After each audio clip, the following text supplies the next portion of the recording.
तो वर्ब के बाद अब बारी है एडवर्ब, एडवर्ब की।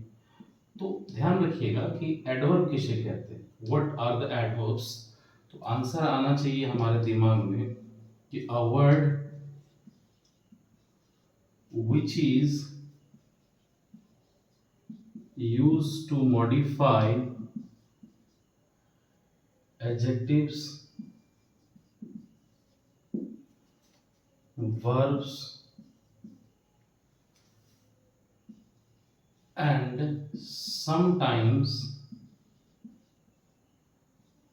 adverbs itself is known as an adverb। अब समझिएगा कि मैंने यहाँ क्या लिखा है। बोर्ड में क्लियरली आप देख सकते हैं कि डेफिनेशन क्या लिखा हुआ है।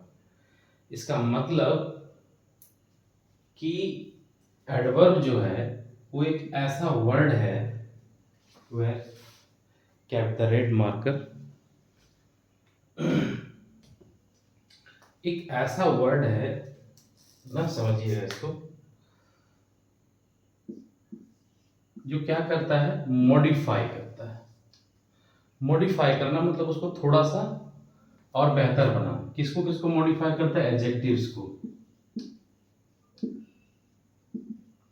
एडजेक्टिव्स।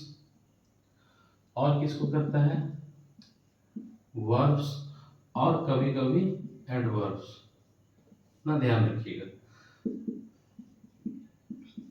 ये तीनों को मॉडिफाई करने का काम करता है। अब जैसे एग्जांपल्स की बात करें, एक सेंटेंस लिखा हुआ है ना, समझिएगा कि ही इज इंटेलिजेंट। अब यहां पर इस सेंटेंस से आप क्या समझ रहे हैं, किन किन पार्ट्स ऑफ स्पीच का यहां पर यूज किया हुआ है।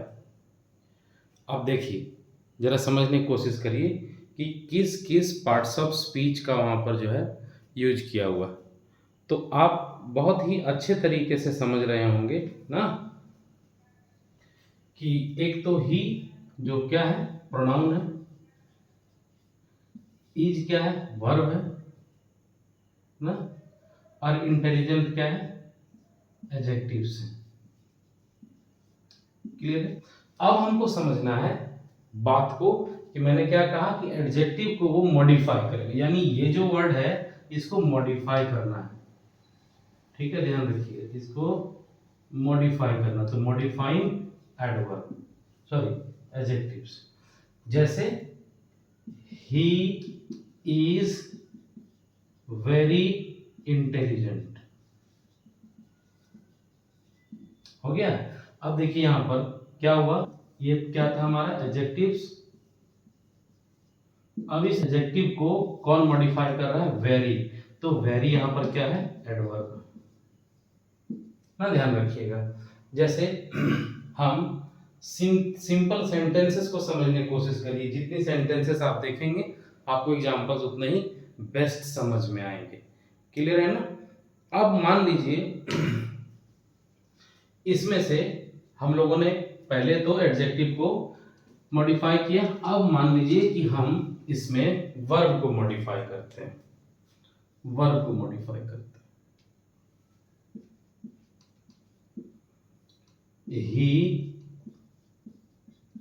वॉक्स।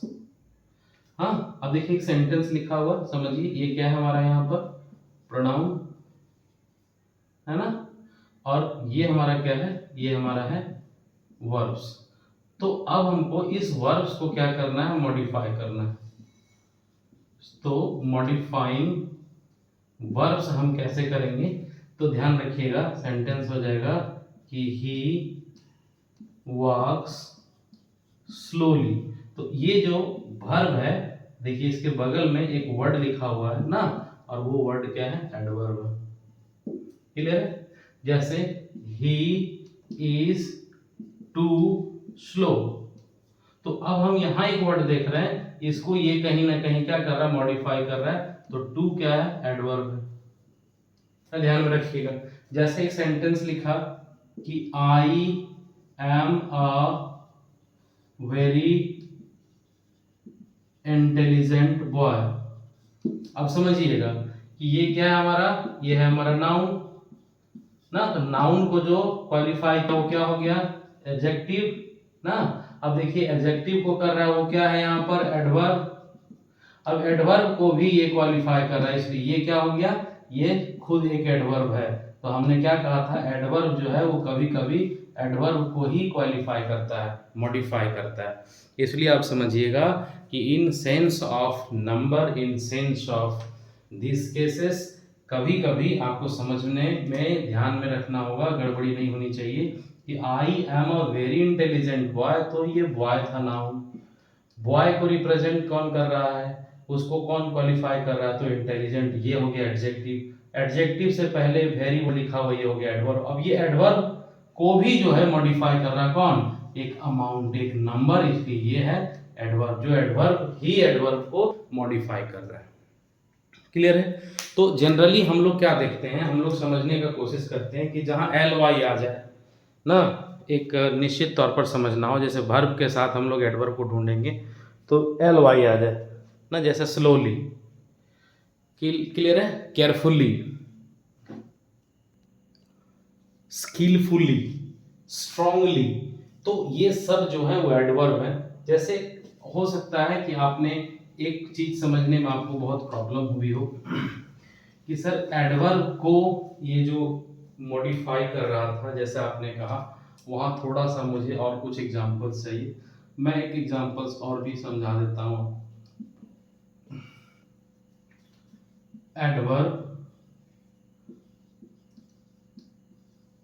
मॉडिफाइंग एडवर्ब्स ना, कि किस प्रकार से एडवर्ब जो है वो स्वयं को मॉडिफाई कर रहा होता है। जैसे एक एग्जांपल हम दे सकते हैं कि माय ब्रदर डांसेस, है ना, वेरी स्किलफुली। ठीक है, ध्यान रखिए। अब सिर्फ वर्ड को आप देखिए यहां पर, तो ये जो डांसेस है ये क्या हमारा वर्ब है ना। वेरी क्या हो गया, इसको ये मॉडिफाई किया तो ये क्या हो गया, एडवर्ब हो गया। ठीक है, अब ये वेरी के बाद जो एक वर्ड आ रहा है जिसको ये मॉडिफाई कर रहा है, ये किसको मॉडिफाई कर रहा है, ये स्वयं एडवर्ब को मॉडिफाई कर रहा है। क्लियर है ना।